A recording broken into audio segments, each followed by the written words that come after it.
Hello everybody and welcome to the Greekosophy channel. Today we have a delicious traditional dish for you. Garides saganaki, prawn saganaki, with feta cheese and ouzo. I'm not gonna even show my face on this video because I'm gonna be stuffing it with this deliciousness. It's a recipe made by a great chef from Crete. Details of her name, what she's won, and the links to her website and everything in the description below. I'm gonna just grab the plate and eat it, and I'll see you later. So, our ingredients for our saganaki. We need about 18 king prawns, okay? And we're gonna peel them later on. We need about 5 tablespoons of extra virgin olive oil, 1 onion finely chopped, about 3 garlic cloves, again finely chopped, 3 spring onions, chopped again. We need 1 red and 1 green pepper, chopped into small dice. We need 1 red chili, again finely chopped. We need about 5 medium-sized tomatoes. Now we have got plenty of tomatoes from our garden, so even though they're not large enough, we're gonna use more tomatoes to make it as if they were 5 medium-sized. And you want them chopped as well. About 1 teaspoon of sugar, a pinch of dried oregano, 5 milliliters of ouzo, Greek ouzo, and we've got one of the best plomari ouzo. We need about 200 grams of feta cheese and about 1 to 2 tablespoons of fresh parsley. These are our ingredients. So first things first, we need to deshell the prawns. So out goes the head and all of this. But don't throw away anything because we need to make a nice, actually we are going to make a nice stock that we're gonna use and make something to go with our saganaki. Now, once you've done that, we've already done that when we bought them. Over here inside, you have its intestine. It's like a light black color, okay? So what you need to go, because you need to get rid of that, is to go with something sharp and pierce around in the middle part, just give it a pierce, and then it can easily be pulled off. Unfortunately, we've done it already, so we cannot do it for you, okay? So, I'm gonna peel everything and I'm gonna come back once we have just the prawns without the shells. First things first, we need to season our prawns, and then we're gonna set aside because we're gonna make the saganaki sauce. Okay.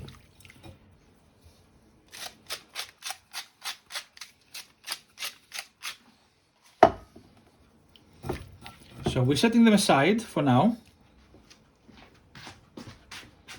And as you can see there, we've already chopped, sliced everything. So in the order we're gonna add them, so we don't have to look around.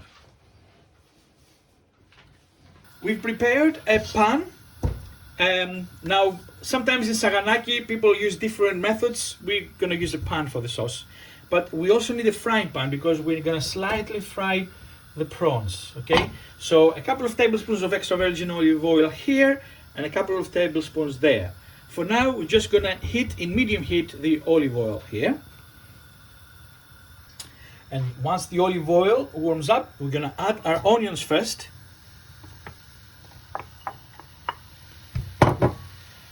And we're gonna soften them up for about a couple of minutes only.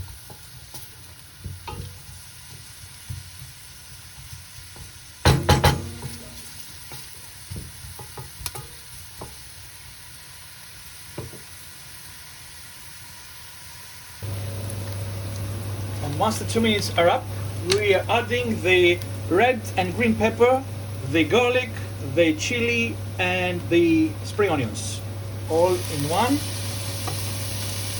And we're gonna give it a good stir and we'll let them cook for another 2 minutes.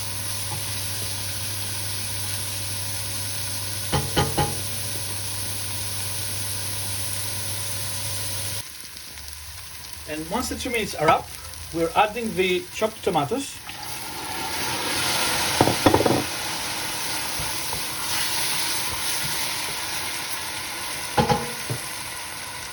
And we are going to season with salt and pepper.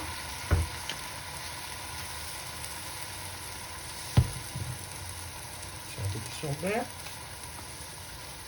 A bit of pepper.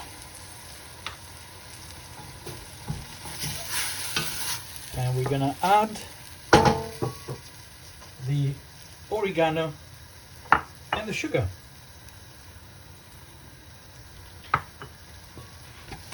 Now, some people prefer, before they add the onions, to peel the onions from the skin. Sorry, the tomatoes. To peel the tomatoes from the skin. I don't like wasted food, so I'm just adding the tomatoes with the skin. So, medium heat, we're gonna cover the pan with its lid, and we're gonna let it cook for about a quarter of an hour, 15 minutes. We're about 5 minutes away, and as you can see, it has a little bit of liquid left. So 5 minutes before, it's about time to fry our prawns. So our olive oil, and we add our prawns, and you only need to fry them for about a minute each side, not much.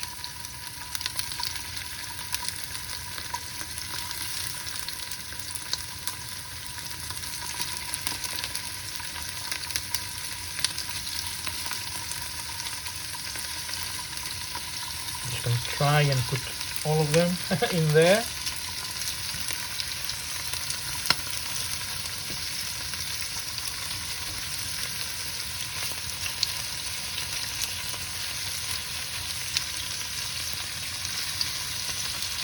Should have bought a bigger pan.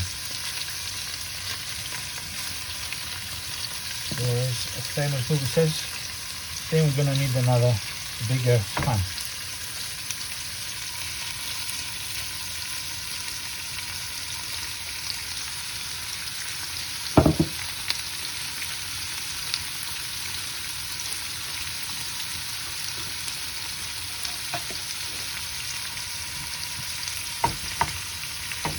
Okay, so we don't need to fry them too much, just in order to get some color really.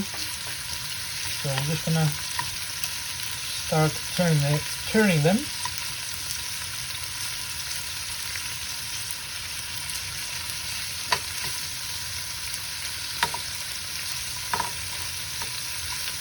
And we definitely need another pan, Nadia.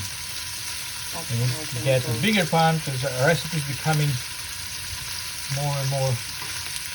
Oops, sorry. I'm just gonna add that after this. There we go.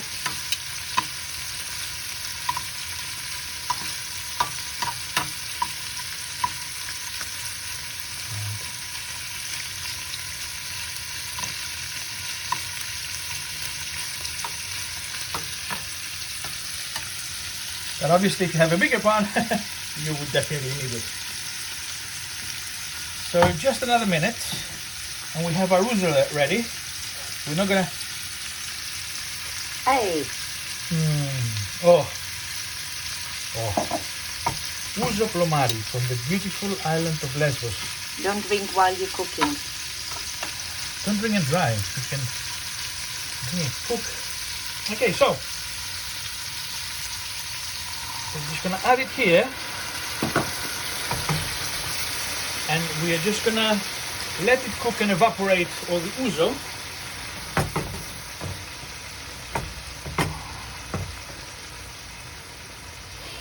Oh, and the smell, guys. Let that one cook a little bit more.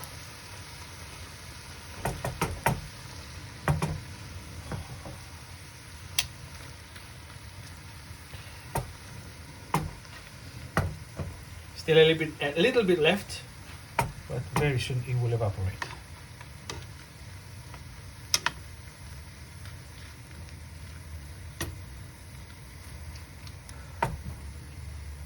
Just a little bit frothy here, not much string. So now we're gonna add them, all of them in there.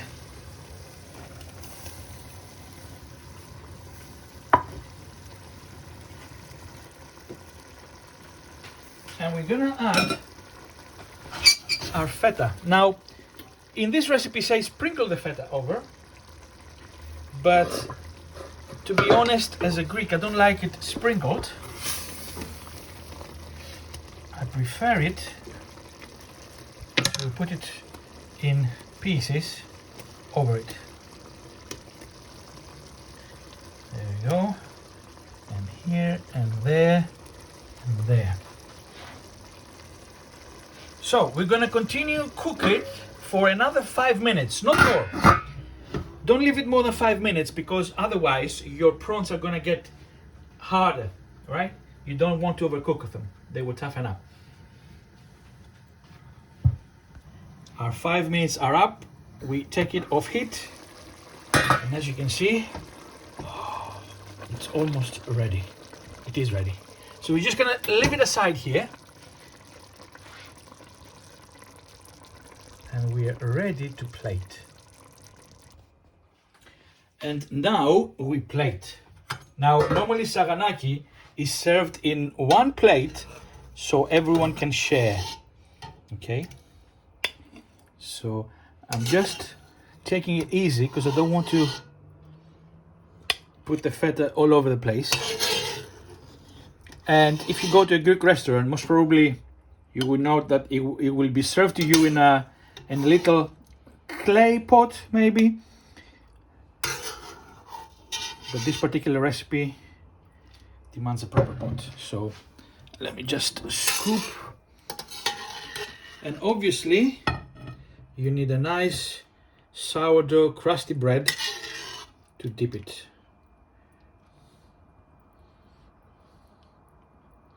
Because it has a lot of sauce that you need. And as a final piece, you need to drizzle a little bit of extra virgin olive oil, just a little bit. And some freshly chopped parsley.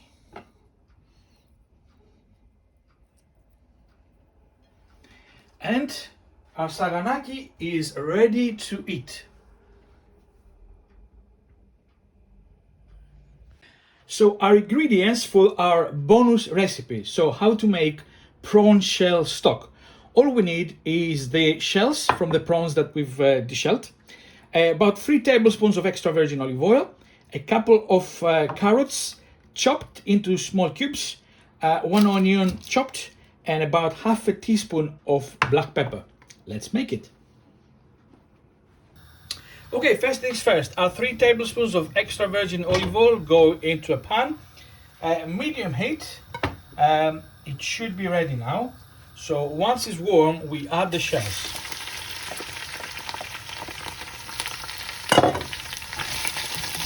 And we sort of let them cook in the oil until they become red and almost brown. So we give them a good stir to coat them with the oil.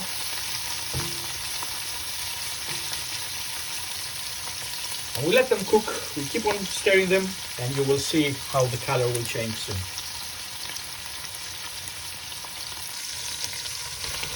We're only about a minute into, and you can see, for example, the bottom of the pan becomes reddish, and you can see that it's already changing color into red. And the smell, guys, the prawn.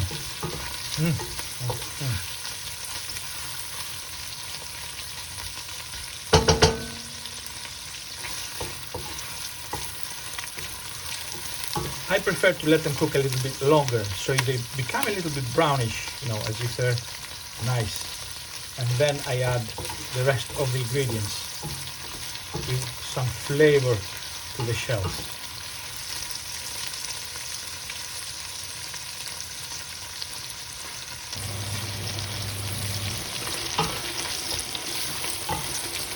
As you can see, they're turning even deeper in red now.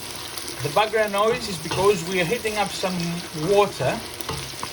Okay, but now, as the color turns, you can see here, brownish, I'm gonna add the remaining ingredients, carrots, onions, as small pieces as you can, then a half of teaspoon of pepper, give them a nice toss in there, let them for another minute, just for the vegetables to absorb some of the juices. So, one more minute. So, as you can see, after 1 minute, it's almost ready, and very carefully now, we add the water, and we want it to cover everything for about a couple of inches above it.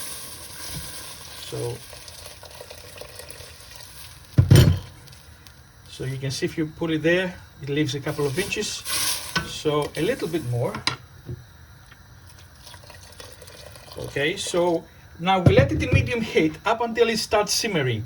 Once the water starts simmering, then you put it in very low heat, still uncovered, and let it simmer for about 30 minutes.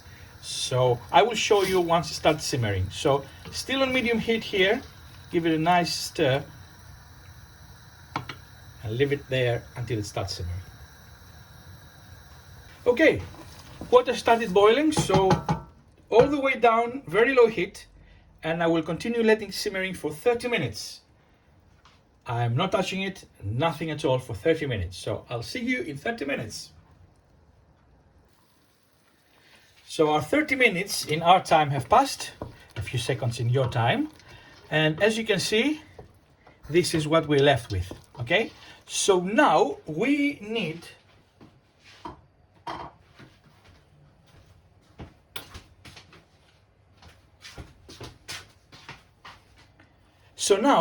to strain it twice, and I will show you how.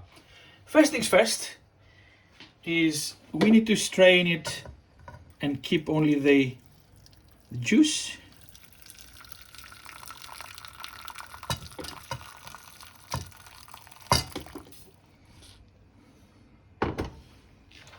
And whatever is left here goes straight into our multiprocessor, because we're going to process them all.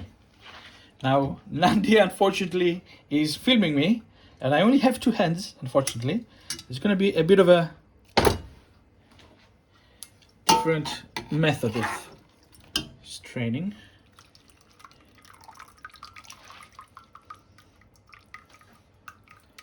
So in it goes.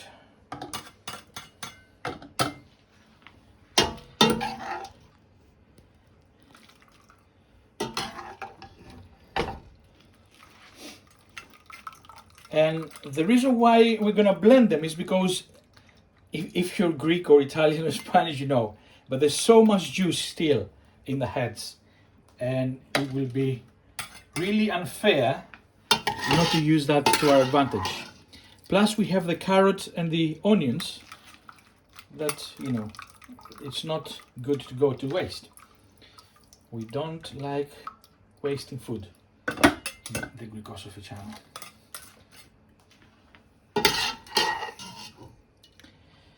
Now, what we're gonna do with this is we're gonna make kritharoto.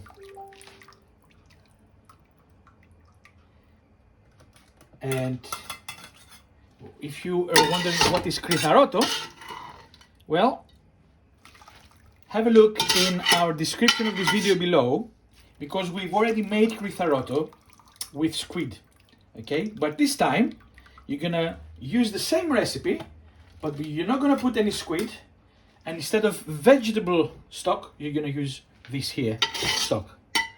And all the remaining ingredients are the same. So essentially, if you want to do kritharoto using this as stock, just head off to the description of the video and click on the link there. But Otherwise, you can use it in pasta, you can use it in rice, you can use it in anything really. I think there's a little bit more left. Just a bit more juice left.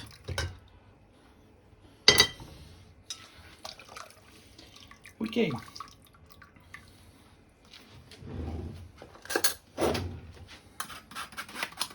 And it goes.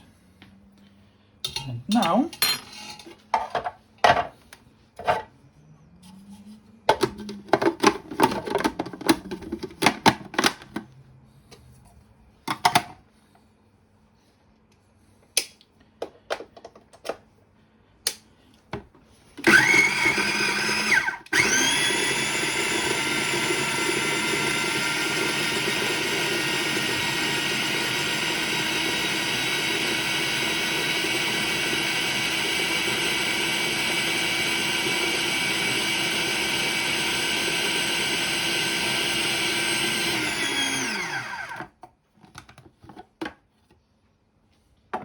Now, as you will see here, it's firm, okay? So we're gonna use some of the liquid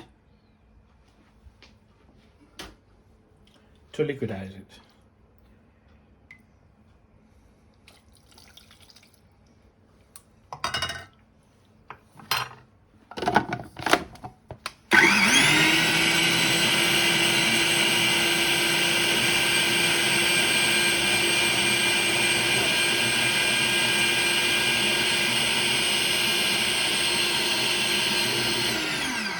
Okay, that should be enough now.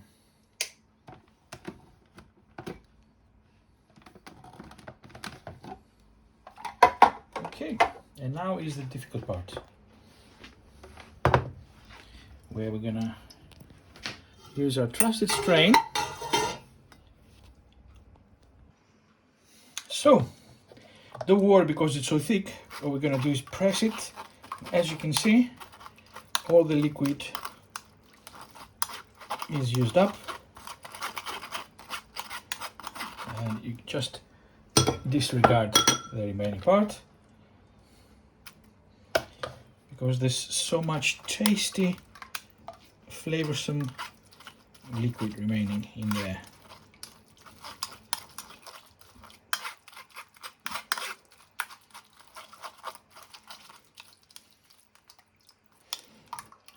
There you go, just press it with your spoon.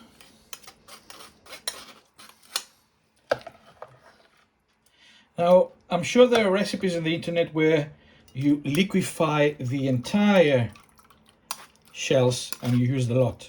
And if you have such recipe and you have tasted it and you like it, by all means you can do that. Some sort of a bisque sort of recipe. This one is not really a bisque, this is more of a stock recipe.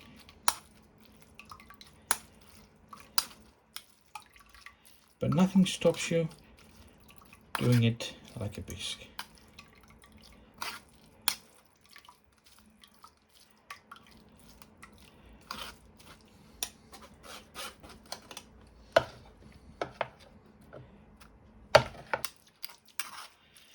And if you're not going to use it now, you can store it in the fridge, in the freezer if you want.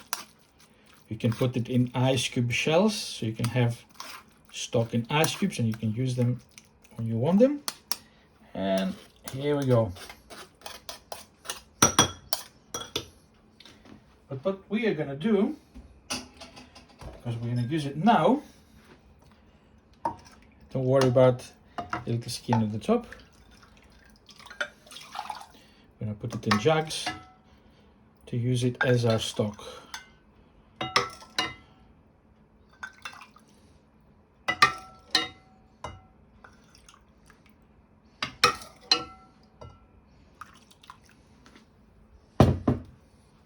And that's as simple as this.